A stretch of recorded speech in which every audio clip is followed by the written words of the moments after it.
দেখো আমরা আজকে যোগের প্রক্রিয়াটা শিখব। যোগ আমরা যোগ জানি তো? যোগ বলতে যোগ জানি?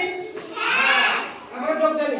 এবার আমরা এখানে লেখা আছে দেখো 6, এখানে লেখা আছে কিছু নাই, আরে যোগ আর এখানে আছে 5।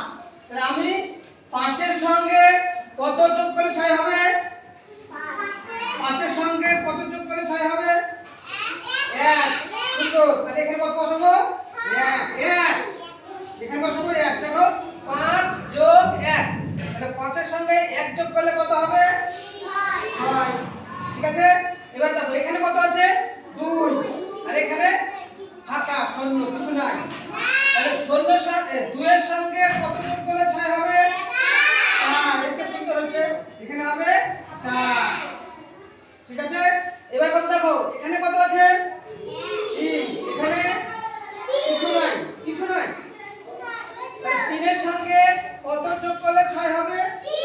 3। বাহ, কি সুন্দর হচ্ছে 3। আচ্ছা এখানে আছে কত? 0। তাহলে 0 এর সঙ্গে কত যোগ করলে 6 হবে? 6। বাহ, সুন্দর করে হচ্ছে তো। আচ্ছা এবারে তোমরা বলো 4 এর সঙ্গে কত যোগ করলে 6 হবে? 2। বাহ, সুন্দর।